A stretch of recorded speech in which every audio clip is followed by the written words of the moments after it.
de la dimensión de este territorio. Voy a intentar ser muy telegráfico en algunas cosas para darles el paso a las compañeras y compañeros saharauis. Telegráfico en el sentido de que hay gente que conoce muy bien el conflicto, lo vive el conflicto, y hay gente que a lo mejor es la primera vez que se acerca al conflicto también saharaui. Voilà. Je vais essayer d'être télégraphique parce que j'imagine qu'ici il y a des gens qui connaissent très bien parce qu'ils vivent et souffrent le conflit soi-même. Il y en a d'autres, peut-être c'est la première fois, qui s'approchent a ces conflits-là. Y sobre todo es muy importante entender el papel que juega la Unión Europea en este conflicto. C'est très important de comprendre le rôle que joue l'Union européenne dans ces conflits. Y cómo somos parte del problema y somos parte de la ocupación marroquí del Sahara. Et en quelle sorte on fait partie du problème et de l'occupation du Sahara en tant qu'Union européenne.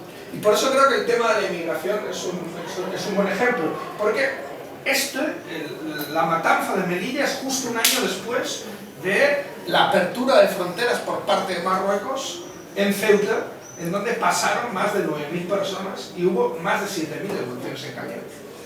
Voilà. En fait, et d'où le lien justement avec la question migratoire, le massacre à Melilla, qui s'est passé justement un an après l'ouverture des frontières à Ceuta, l'autre ville autonome espagnole en Afrique.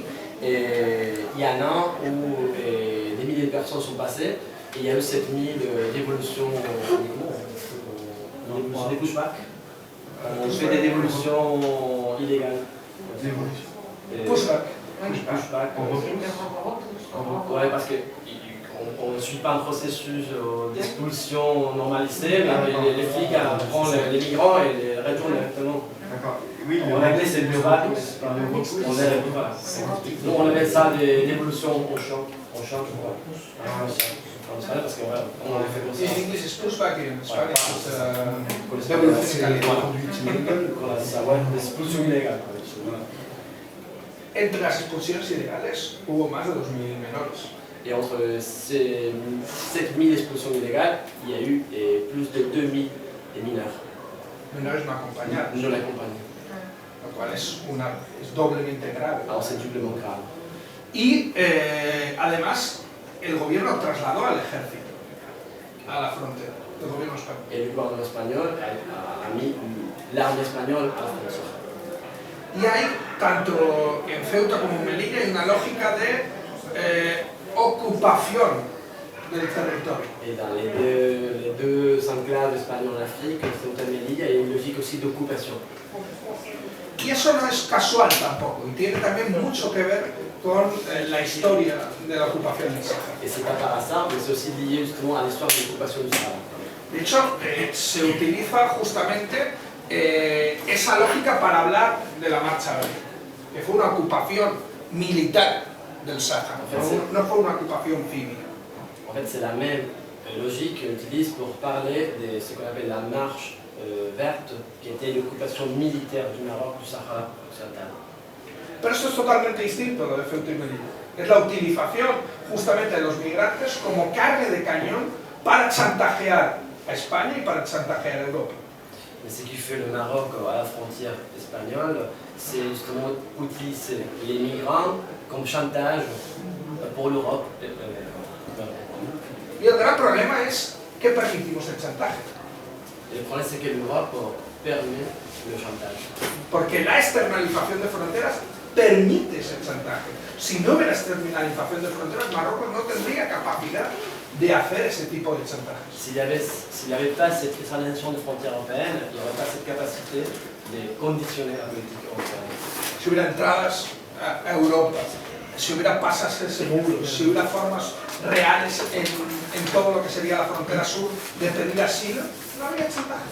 S'il y avait des passages légaux et sûrs, s'il y avait des manières de demander en libération, en migration réglée, et il n'y avait pas besoin de cette capacité du Maroc de chantage. Y el chantaje, como decíamos, no solo es económico, sino es político, justamente aceptando la ocupación del Sáhara. Una ocupación en donde hay que decir, primero, según Naciones Unidas, España sigue siendo la potencia administradora del territorio. Et comme on dit, le chantage politique migratoire européenne envers le Maroc et n'a pas comme contrepartie uniquement l'argent, mais aussi des privilèges politiques dont on parle avant. Et justement, les Nations Unies reconnaissent l'Espagne comme la puissance administratrice du Sahara, 40 ans après. Segundo, una vez que entró la Unión Europea, España dentro de la Unión Europea es corresponsable también de la administración de su territorio. Mais une fois que l'Espagne a adhéré à l'Union Européenne alors passe à être aussi co-responsable de l'administration de ce territoire. Tercero, según el Tribunal Europeo de Justicia, sin el expolio de los recursos saharauis por parte de las empresas europeas, no se podría mantener económicamente la ocupación del Sahara. Tribunal Europeo de Justicia. Selon le tribunal européen de justice, sans le pillage de ressources qui pratiquent les entreprises multinationales européennes dans les territoires occupés légalement du Sahara, le Maroc ne pourrait pas soutenir l'occupation illégale du Sahara.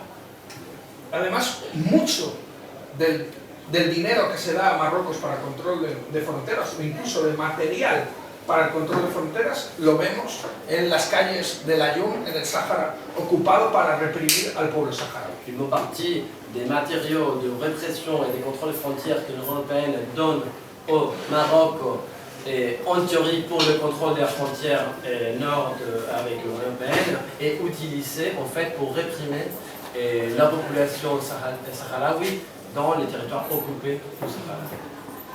Para que os hagáis una idea de la importancia y sobre todo de la diplomacia marroquí en el marco de la Unión Europea, el año pasado el Grupo de la Izquierda, a propuesta nuestra, propuso como candidata al Premio de Derechos Humanos a Sultana Haya, una activista saharaui que estaba en ese momento asediada y encerrada en su propia casa, que había sido violentada, violada y reprimida por el gobierno marroquí.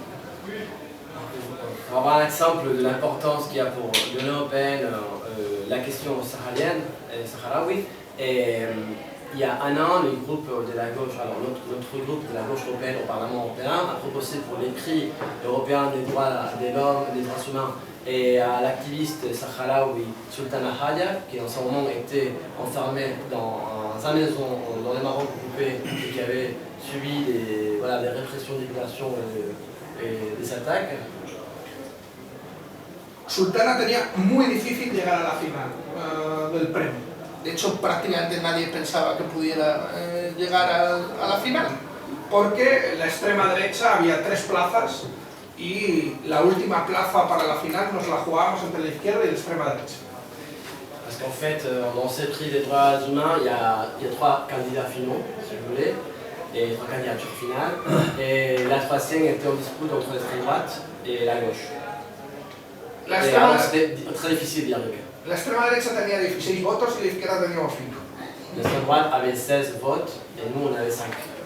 Pero un trabajo coordinado con los compañeros del Polisario, con las asociaciones saharauis de derechos humanos, y la izquierda conseguimos, como el voto era secreto, cambiar el voto de muchos socialistas y verdes que apoyan la candidatura de Sultana. En collaboration avec les associations des Sahraouis et aussi avec les camarades du Front Polisario à Bruxelles, on a réussi à rassembler assez de votes, justement.